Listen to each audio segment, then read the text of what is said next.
जी बिस्मिल्लाहिर्रहमानिर्रहीम। आज हमने इलेक्ट्रॉनिक कॉन्फ़िगरेशन का टॉपिक पढ़ना है। चैप्टर नंबर 5 का आखिरी टॉपिक है। चैप्टर नंबर 5 का आखिरी टॉपिक है, ठीक है। उसमें इलेक्ट्रॉनिक कॉन्फ़िगरेशन का टॉपिक है, वो हमने रीड आउट करना है, ठीक है। इसके अंदर लास्ट टाइम हमने जैसे कि इलेक्ट्रॉनिक कॉन्फ़िगरेशन के से पहले क्वांटम नंबर्स कंप्लीट किए। उन क्वांटम नंबर्स से हमें आइडिया थोड़ा सा मिला था कि उसे कैसे हमने SPDF के हिसाब से अरेंज करना होता है, ठीक है। तो आज हम इलेक्ट्रॉनिक कॉन्फ़िगरेशन से चंद चीज़ें सीखेंगे जो बहुत ज़्यादा इम्पोर्टेंट है आपके लिए। Electronic configuration. आज के टॉपिक के बाद आपको पूरे पीरियोडिक टेबल की जितने भी एलिमेंट्स हैं कमो पेश सबकी इलेक्ट्रॉनिक कॉन्फ़िगरेशन सिखा दी जाएगी, ठीक है।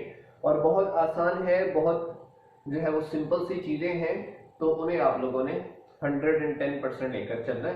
तो उसी तरह हम लोग उसे एक्सप्लेन करने जा रहे हैं। तो देखिएगा, इलेक्ट्रॉनिक कॉन्फ़िगरेशन किसे कहते हैं? हम कहते हैं डिस्ट्रीब्यूशन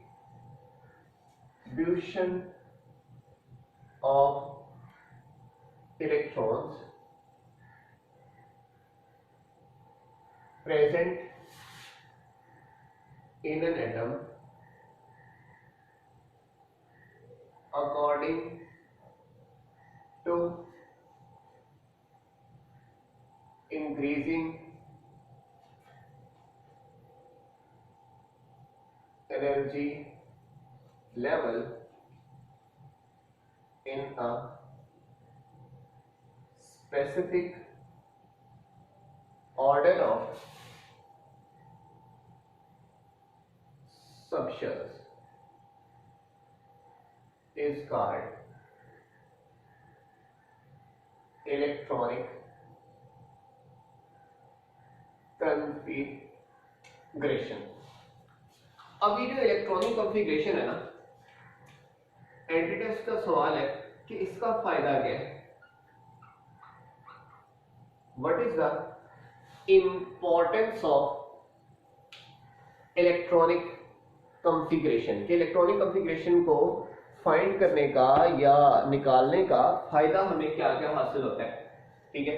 तो चंद पॉइंट्स में लिख देता हूं जो आपने entry test point of view से ध्यान में रखने हैं। अगर आपको इलेक्ट्रॉनिक कॉन्फ़िगरेशन पता चल जाए तो आपको ब्लॉक ऑफ एलिमेंट्स कि कौन सा एलिमेंट कौन से ब्लॉक से है, आखिरी शेल के आखिरी सब शेल में जिसके भी इलेक्ट्रॉन होंगे, S सब शेल में होंगे वो S ब्लॉक से होगा, P सब शेल में होंगे वो P सब शेल P ब्लॉक में होगा। Then number of valence shell electron पता चलता है इससे। Number of vacancies in valence shell,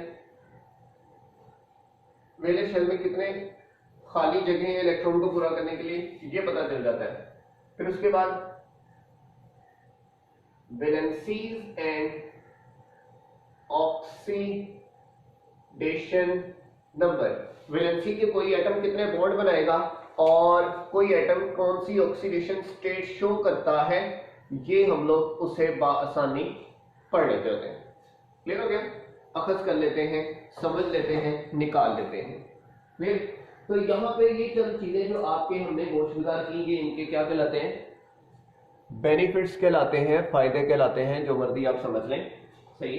तो इलेक्ट्रॉनिक कॉन्फ़िगरेशन से बहुत ज्यादा फायदे होते हैं, ETC, ठीक है। ये तो चंद एक है ना, आगे बहुत ज्यादा फवायद है इसके। अब पहला जो स्टेप है वही सब पे भारी है, उसे हम लोग कहते हैं N+L रूल या वेसर्स रूल, ठीक है। तो पहला रूल है, चंद रूल्स से डिसाइड करते हैं इलेक्ट्रॉनिक डिस्ट्रीब्यूशन के। तो N+L रूल कह लो या वेसर्स रूल कह लो, बुक में N+L रूल ही जो है वो जाना जाता है, तो N+L रूल हम समझेंगे, ठीक है जी। तो इलेक्ट्रॉन्स हमने डिस्ट्रीब्यूट करने हैं सबशेल्स के अंदर एनर्जी लेवल के हिसाब से एक स्पेसिफिक ऑर्डर में। इस प्रोसेस को हम लोग कहते हैं इलेक्ट्रॉनिक कॉन्फ़िगरेशन, कि हमने कहा है कि एक स्पेसिफिक ऑर्डर हो, किस हिसाब से हो, एनर्जी लेवल्स के हिसाब से हो, ठीक है। तो उसमें इलेक्ट्रॉन जब डिस्ट्रीब्यूट किए जाते हैं that is known as electronic configuration. अब बात समझने वाली है, n+l रूल या विल्सन रूल क्या मतलब है। अकॉर्डिंग टू इट, इसके according subshells are arranged in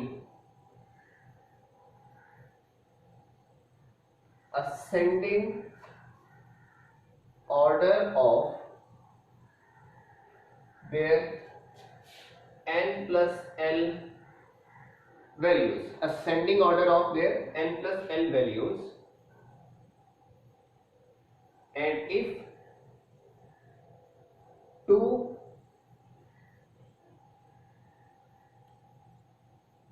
subshells have same n+l value, then place first that subshell which have less value of n, जिसकी n की वैल्यू क्या हो, कम हो, उसे हम लोग क्या करते हैं, प्लेस करते हैं, पहले प्लेस करते हैं।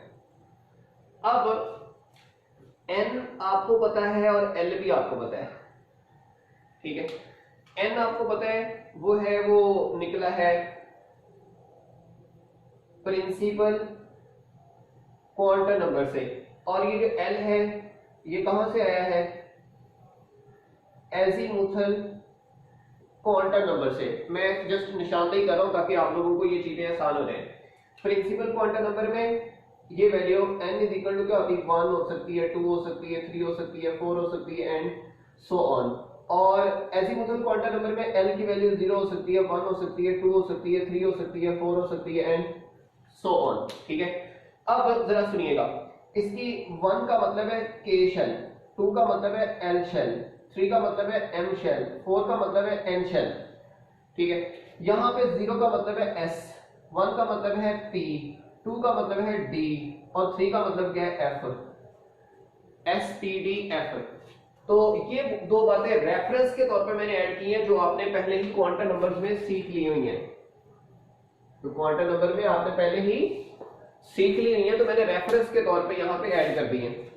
तो जरा सुनिए, इसका मतलब जब s आएगा तो आपने वैल्यू क्या लिख देनी है, 0। जब p आएगा तो आपने वैल्यू क्या लिख देनी है, 1। d आएगा तो 2, 3, f आएगा तो 3। ये l की वैल्यूज हैं, और n की वैल्यूज 1 आया तो k शेल है, 2 आया तो इस तरह करके वो सिंपल आपको पता है l की वैल्यू n, जो n है प्रिंसिपल क्वांटम नंबर है, उसकी वैल्यू तो शेल सब शेल के नाम के साथ ही लिखी होती है, वहां से ही पहचानी जाती है आसानी से, ठीक है। उसका इतना इशू नहीं होता। अभी हम देख लेते हैं कैसे, तो सुनिएगा। हमारे पास सब शेल कौन से, उसके बाद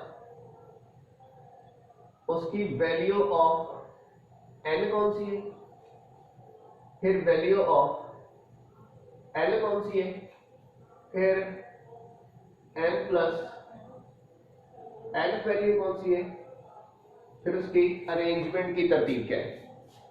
ये चंद चीजें हमने सीखनी है। जब ये सीख ली तो समझे आपका काम मुकम्मल हो गया, ठीक है। तो जिसको ये समझ आ जाएगी उसके लिए सारी चीजें क्या हो जाएंगी, आसान हो जाएगी। अरेंजमेंट तक हमने ये समझना है। तो जिसने ये अरेंजमेंट भी देख ली, नंबर भी देख लिए, तो उसके लिए इशू वाली बात नहीं है, ठीक है।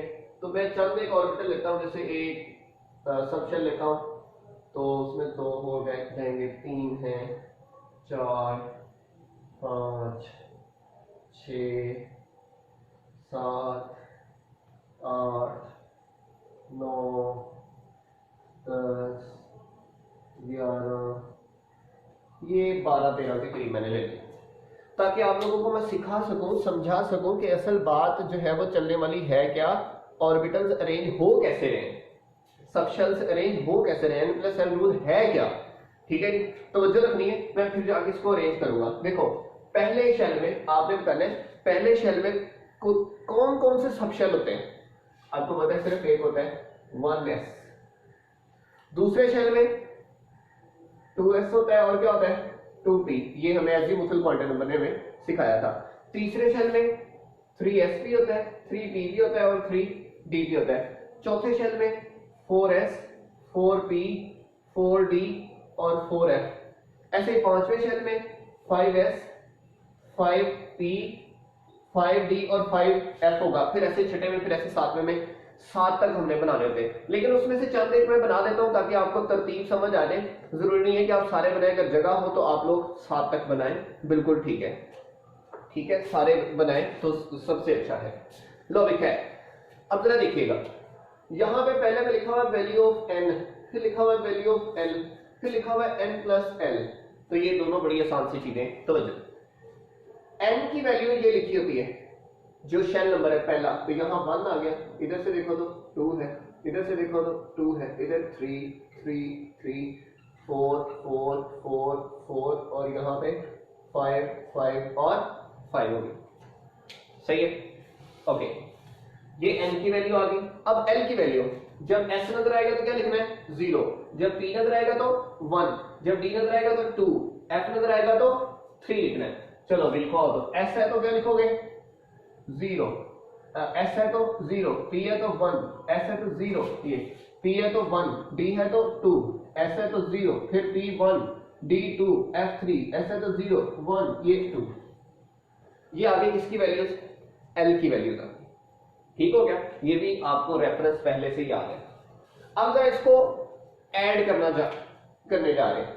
1 plus 0 answer is 1, 2 plus 0 answer is 2, 2 plus 1 answer is 3। ये देखो इंक्रीजिंग ऑर्डर हो रहा है, लेकिन यहां पे देखो 3 plus 0 answer is again 3, 3 plus 1 4, 3 plus 2 5, 4 plus 0 4, 4 plus 1 5, ये देखो 4 फिर 4 5 फिर 5, 4 plus 2 6, 4 plus 3 7, 5 plus 0 5, 5 plus 1 6, 5 plus 2 7। तो बार बार रिपीट भी हो रही है, बार बार रिपीट भी हो रही है। अभी तो ध्यान दें, अब मैं डेफिनेशन की तरफ आ रहा हूं दोबारा से। हम क्या कहते हैं कि असेंडिंग ऑर्डर, असेंडिंग ऑर्डर कहते हैं इंक्रीजिंग ऑर्डर किसके, n प्लस l वैल्यू की। इस तरह अरेंज करना है कि पहले अपना कम n प्लस l वैल्यू वाली, फिर ज्यादा वाली, फिर उससे ज्यादा वाली, फिर उससे ज्यादा वाली। एक बात। दूसरी बात, अगर आ जाए सेम n प्लस l, अगर आ जाए n plus l value same आ जाए, तो फिर हम पहले किसको लिखते हैं जिसकी n की वैल्यू कम होती है। पहले किसको लिखते हैं जिसकी n की वैल्यू प्रिंसिपल क्वांटम नंबर की वैल्यू क्या होती है, कम होती है। तो जरा आप फोकस मारनी है, बात को जरा तवज्जो से समझ लेना है। देखो n प्लस l वैल्यू सबसे कम इसकी है, सबसे कम इसकी है, तो नंबर 1 पे आया ये, सबसे पहले लिखा जाएगा ये वाला। उसके बाद देखो n प्लस l वैल्यू इसकी है 2 की है, तो नंबर 2 पे आएगा ये। अब 3 वाले के दरमियान फटा पड़ गया, 3 वाली वैल्यू कितनी है 2, ये भी 3 है, ये भी 3 है। तो इन दोनों में अब किसकी वैल्यू पे डिपेंड करेगा, n की वैल्यू पे। इसकी n की वैल्यू 2 है, इसकी n की वैल्यू 3 है, तो छोटी वैल्यू कौन सी, ये वाली, तो पहले इसे लिखेंगे, यानी कि तीसरे नंबर पे आएगा ये, चौथे नंबर पे आएगा अरेंजमेंट के हिसाब से ये, फिर ये 4 वाला, ये 4 वाला, 5 वाला उसके बाद आएगा, क्योंकि इंक्रीजिंग ऑर्डर के हिसाब से। तो इसमें n की वैल्यू 3 है, इसमें n की वैल्यू 4 है, तो पहले ये आएगा, बाद में ये आएगा। तो इसलिए 5वें नंबर पे ये वाला आएगा और 6ठे नंबर पे ये वाला आएगा। ठीक है, फिर देखो, और 4 वाला तो कोई नहीं है, 5 वाला देखो 1 2 और 3 है, गड़बड़ होगी ना, 5 वाला 1 2 और 3 है। अब 5वें वाले, ये 5 का n की वैल्यू 3 है, इस 5 की n की वैल्यू 4 है, इस 5 की n की वैल्यू 5 है। तो पहले ये लिखेंगे, फिर ये लिखेंगे, अपना ये वाला लिखेंगे, फिर ये वाला लिखेंगे। तो 6 के बाद 7वें नंबर पे ये आएगा, 8वें नंबर पे ये आएगा, 9वें नंबर पे ये आएगा, 9th नंबर पे ये आएगा। ठीक हो गया। अब ये अरेंजमेंट देखो, 4 के बाद 5, 5 के बाद ये नीचे वाला ऊपर, फिर ऊपर वाला नीचे। क्यों? n प्लस l वैल्यू जैसे जैसे चेंज होगी वैसे वैसे हमें अरेंजमेंट करनी है। फिर इसकी 6 है, ये 6 है, इसका मतलब 10वें नंबर पे ये आएगा, 11वें नंबर पे 7 वाला, 7 वाला, 12वें नंबर पे ये, 13वें नंबर पे ये। यानी कि हमारे पास ये अभी हमने वो 5f और जो 6s 6p 6b ना लिखा तो और अरेंजमेंट क्लियर हो जाती। तो अभी ये सिर्फ पहले 10 तक अरेंजमेंट आप ज़हन में अगर बिठाए ना तो देखो, सबसे पहले लिखेंगे 1s, फिर 2s, फिर 2p, फिर ये देखो, फिर 3s, फिर 5वें पे 3p, फिर 5वें का छठा 3p के बाद आएगा 4s, 4s के बाद आएगा 3d। क्यों? रीजन मैंने बता दी, n प्लस l वैल्यू के साथ से अरेंज करना है, वैसे अरेंज नहीं करना। अब मैं इसे अरेंज करके दिखाने लगा हूं और हर किस्म की इलेक्ट्रॉनिक कॉन्फ़िगरेशन यहां पे करने लगा हूं ताकि आप हजरात को टेंशन खत्म हो जाए और बेस्ट डिस्टेंस रूल 110% जो है ना वो आपको समझ आ जाए। अब एक टोटका हमेशा हम याद करवाते हैं, स्कूल पब्लिक स्कूल वाला कर लें या एक और होता है, तो आसान है स्कूल पब्लिक स्कूल वाला, तो हम लोग वही करवाएंगे आपको। देखो वो स्कूल पब्लिक स्कूल वाला टोटका क्या है, देखो एस लिखेंगे 2 बार, पी लिखेंगे 2 बार, डी लिखेंगे 2 बार, एफ लिखेंगे 2 बार, हर चीज 2 बार लिखनी है। तो बच्चों इधर मैंने लिखा सबसे पहले स्कूल, तो कितनी बार लिखा? 2 बार। फिर मैंने लिखा पब्लिक स्कूल, तो कितनी बार लिखा? 2 बार। फिर मैंने लिखा डिविजनल पब्लिक स्कूल यानी कि डीपीएस, डिविजनल पब्लिक स्कूल, ये भी कितनी बार लिखा? 2 बार। फिर फैसलाबाद डिविजनल पब्लिक स्कूल, फिर फैसलाबाद डिविजनल पब्लिक स्कूल, सारे कितनी बार लिखे? 2 बार। पहले स्कूल, ठीक है, फिर डिवीजन, ये देखो पहले स्कूल कितनी बार? 2 बार, फिर पब्लिक स्कूल कितनी बार? 2 बार, फिर डिविजनल पब्लिक स्कूल ये भी 2 बार, और फिर एफडीपीएस फैसलाबाद डिविजनल पब्लिक स्कूल ये भी कितनी बार? 2 बार। हर चीज कितनी बार लिखनी है? 2 बार। पहली बात ये। दूसरी बात, एस ये वाली अरेंजमेंट को अरेंज करने का टोटका बताया जा रहा है, शॉर्टकट बताया जा रहा है। ये वाला लॉजिकल रीजनिंग है, आंसर में लिखना है, लेकिन जब सॉल्व करना है तो ऐसे करना है। तो सुनिए, एस कहां से शुरू होता है? पहले शेल में होता है यस, तो इसकी वैल्यू सिर्फ हम एस को नंबर देंगे। पहला एस 1, दूसरा ये हो गया, तीसरा ये हो गया, 4 5 6 7 8, सिर्फ एस वालों को मैंने नंबर दे दिया। Okay that's good. फिर पी वालों को, अब मुझे बताओ पी को कहां से शुरू करूं? 1 से शुरू करूं, 2 से शुरू करूं? देखो पहले शेल में तो पी होता ही नहीं है, इसलिए इसके साथ मैं 1 तो लिख ही नहीं सकता, क्योंकि जो इधर लेफ्ट साइड पे लिखे हैं वो उसका शेल नंबर है, तो इसलिए वो होता ही 2 में, तो स्टार्ट ही 2 से करेंगे। तो यहां से क्या लिखूंगा मैं? 2 3 4, सिर्फ पी को नंबर दे रहा हूं 6, ये 7th पी, और ये 2 3 4 5 निकल गया बीच में, 5 6 7, ये पी को नंबर दे दिया। उसके बाद अब मैं डी को नंबर देना चाहता हूं। ये डी किधर है? डी को ढूंढो, ये है। अब डी ना पहले में होता है ना दूसरे में होता है, इसलिए इसको हम लोग ना नंबर 1 कह सकते हैं ना नंबर 2 कह सकते हैं, इसलिए 3 में होता है, तो 3 से शुरू करेंगे। इसकी नंबरिंग कहां से शुरू होगी? 3 से। 3 4 5 6। अब रह गया एफ, एफ होता ही 4th में, तो इसलिए ये 4 और उससे अगला 5। अब इन सारों को सेपरेट कर दो, वो किसके साथ कर देते हैं हम? कॉमा के साथ, ताकि हम लोग पता चल जाए सारे शेल्स एक दूसरे से क्या है, सब शेल्स क्या हैं, सेपरेटेड है। अब इसमें इलेक्ट्रॉन्स की डिस्ट्रीब्यूशन करनी है। किसकी डिस्ट्रीब्यूशन करनी है? इलेक्ट्रॉन्स की डिस्ट्रीब्यूशन। आप सबको पता है एस में आते हैं 2, पी में आते हैं 6, डी में आते हैं 10 और एफ में आते हैं 14। ये पहले ही मैंने आपको एजीमुथल क्वांटम नंबर में करवा दिया होगा, ठीक है। एस में 2 इलेक्ट्रॉन होते हैं, पी में 6 इलेक्ट्रॉन आते हैं, डी में 10 आते हैं और एफ में कितने आते हैं? 40। लेट्स सपोज दैट मैं कहता हूं टोटल इलेक्ट्रॉन जो आपके पास आ सकते हैं ना, वो कितने आ सकते हैं? 120। कितने आ सकते हैं? 120। उससे कॉन्फ़िगरेट करके बताओ। कॉन्फ़िगरेशन करने से पहले मैं जरा इसकी कंफर्मेशन चाहता हूं। देखिएगा, पहले नंबर पे 1s, उधर देखो, पहले नंबर पे 1s, दूसरे नंबर पे 2s, फिर 2p, ये देखो 2s फिर 2p, फिर 3s3p, ये देखो 4 और 5, ये देखो 3s3p। 6 नंबर पे 4s आ रहा है, 6 नंबर पे 4s आ रहा है, ये देखो 6 नंबर पे 4s है। 7th नंबर पे 3d है, ये 7th नंबर पे 3d। तो पहले 4s आया फिर 3d आया, क्यों? 4s का n प्लस एल वैल्यू कम है और 3d की n प्लस एल वैल्यू क्या है? ज्यादा है। तो n प्लस एल वैल्यू असल रोल अदा कर रही है उसे एक्सप्लेन करने में। अच्छा, अब जरा गौर से सुनिएगा, यहां पर मैंने इलेक्ट्रॉन डाले, लेट्स सपोज दैट 120 इलेक्ट्रॉन डालने का तरीका सीखें। एस में कितने इलेक्ट्रॉन आएंगे? 2। फिर एस में कितने आएंगे? 2। पी में कितने आएंगे? 6। एस में 2, पी में 6, एस में 2। पहली लाइन में कितने इलेक्ट्रॉन आ गए? देखो जरा, मैं गिनने भी सिखाता हूं, आपने लिखना 2 है और ऐड करते जाना है। 2 2 डाले 4, 10, 12, 6 अपना 18, 20। पहली लाइन में कितने आ रहे थे? तकरीबन 20 आ रहे। फिर देखें 20 में 10 ऐड करें, 30, 36, 38, 48, 54 एंड 56। दूसरी लाइन में जाओ तो कितने पहुंच जाते हैं? 56। Okay, that's good. देन आगे चलें, फिर 14 ऐड करो, 56 और 14 कितने होते हैं? 70। 70 और 10 80, 80 और 6 86, 88, 102। और यहां पे 10 डालो तो 112, यहां पे 6 डालो 118, और यहां पे 2 डालो तो 120। तो टोटल 120 इलेक्ट्रॉन भी डालने हो तो आपके लिए कोई इश्यू वाली बात नहीं होनी चाहिए। That is the electronic configuration of 120 electrons present in any atom. Clear? लेकिन इतने ज्यादा 120 लेवल तक तो नहीं ना आते, सही है? तो कोई कम आएगा, कोई ज्यादा आएगा, कोई किस तरह आएगा। तो ये हमारे पास कंप्लीट हो गया पहला रूल, जिसे हम कहते हैं बेज़-वेसल्स रूल या n+l रूल। तो यहां तक कोई मसला है तो पूछ लें। n+l rule clear?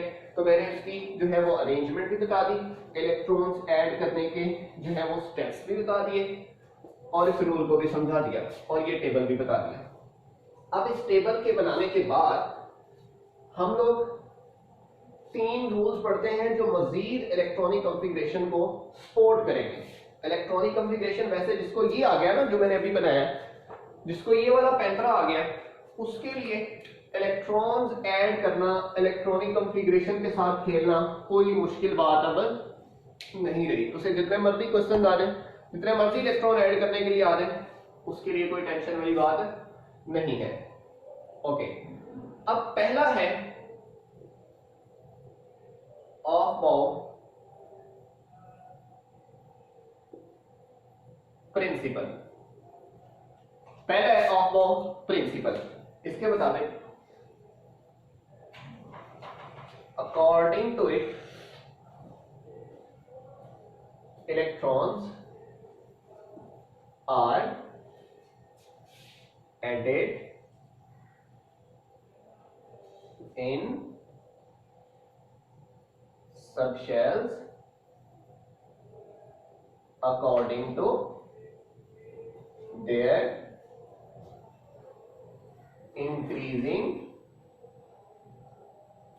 energy levels।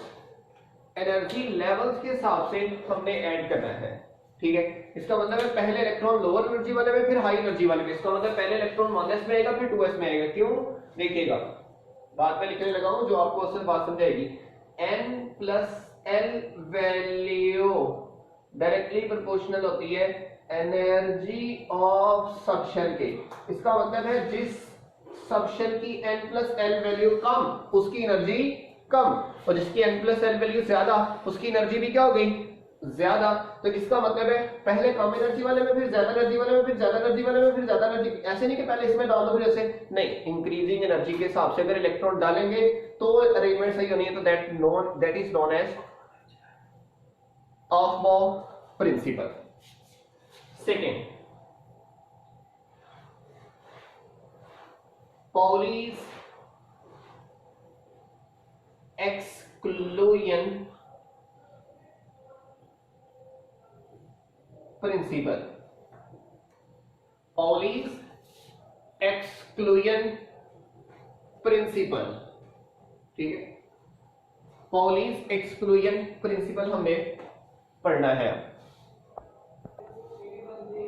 अच्छा, अब पॉलीज एक्सक्लूजन प्रिंसिपल के मुताबिक हम लोग क्या कहते हैं, electrons present in same orbital should have opposite spin। Same orbital पे मौजूद इलेक्ट्रॉन की स्पिन क्या होती है, ऑपोजिट होती है, एक दूसरे के मुखालिफ होती है। या फिर उसे किस तरह एक्सप्लेन किया जाता है, it is impossible for two electrons in same orbital to have all the four quantum number value same, कि उनकी चारों की चारों क्वांटम नंबर वैल्यू सेम हो, ये मुमकिन नहीं होता। क्या मतलब, लेट मैं हीलियम की अगर बात करूं ना, तो हीलियम में कितने इलेक्ट्रॉन होते हैं, 2। तो कहा गया कि आपने इसकी इलेक्ट्रॉनिक कॉन्फ़िगरेशन कैसे लिखनी है, ये 1s है ना, ये 1s के अंदर कितने इलेक्ट्रॉन है, 2 इलेक्ट्रॉन है। इसे अच्छे तरीके से कैसे लिखना है, ठीक है, इसे मजीद सही तरीका क्या है, वो कहते हैं इसको 1s को, जब आपने स्पिन क्वांटम नंबर पढ़ा था तो आपने कहा था एक इलेक्ट्रॉन की मूवमेंट किधर को बनानी है, अपवर्ड डायरेक्शन में, दूसरी किधर को बनानी है, डाउनवर्ड डायरेक्शन में। तो वो कहते हैं बेहतर है कि आप इस तरह बनाएं, क्योंकि दोनों की स्पिन मोशन एक जैसी नहीं होती। क्यों, दोनों की स्पिन क्या होती है, अपोजिट। तो अपोजिट स्पिन को कैसे शो करते हैं, अपोजिट एरोस से, अपोजिट एरोस से, ठीक है। अच्छा, दूसरा इसका और आसान तरीका क्या है कि 1s लगा के half arrow upward half arrow downward, जैसे वो रिवर्सिबल एरो नहीं होता वैसे half arrow upward half arrow downward, इस तरह भी लगा दे तो भी चलेगा। तो ये हमारे पास हर किसी की इलेक्ट्रॉनिक कॉन्फ़िगरेशन में आप जहां 2 लिखते हैं वहां पे अपवर्ड एरो डाउनवर्ड एरो लिखेंगे और या ऐसे लिखेंगे, सही है। तो ये सिर्फ मतलब कि कब, जब इलेक्ट्रॉन्स की स्पिन मोशन हमने क्या करनी है, शो करनी हो। मसलन मैं कहता हूं ये जो 1s2 में कितने इलेक्ट्रॉन है, 2 इलेक्ट्रॉन है, पहला इलेक्ट्रॉन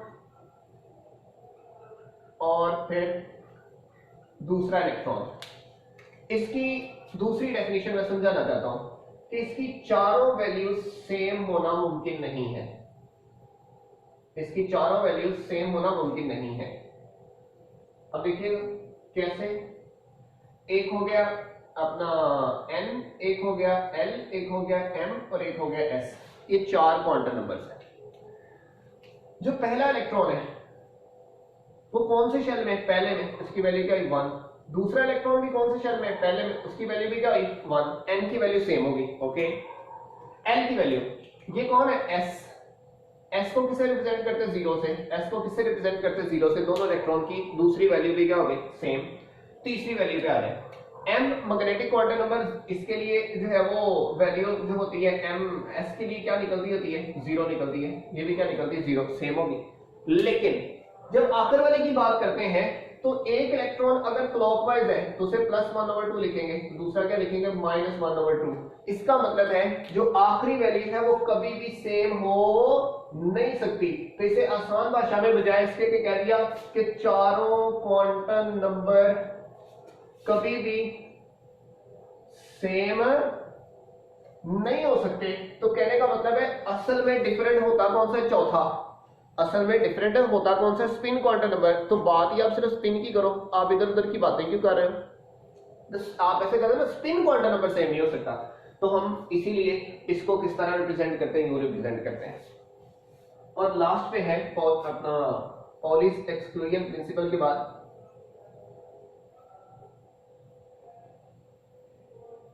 हॉर्न्स रूल। कौन सा रूल है, हर्ट्ज रूल है, ठीक है। अब हर्ट्ज रूल में देखिएगा जरा, बड़ी सिंपल सी बात है जिसे मैं ऐड करने लगा हूं। If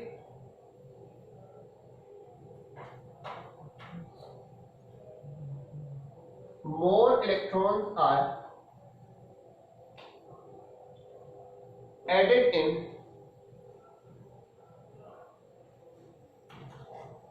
degenerated orbitals,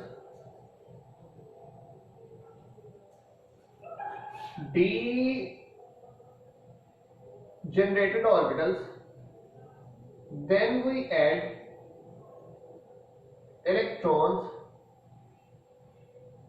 separately with same spin instead of opposite spin in one orbital, ठीक है। हम लोग क्या करते हैं, सेम स्पिन के साथ ऐड करते हैं,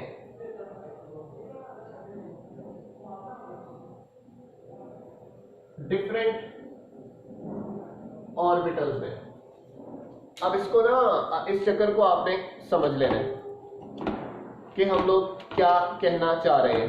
मैं एक आध एग्जांपल दूंगा ताकि आप लोगों को इसके बारे में इंफॉर्मेशन हासिल हो जाए मुकम्मल, ठीक है जी।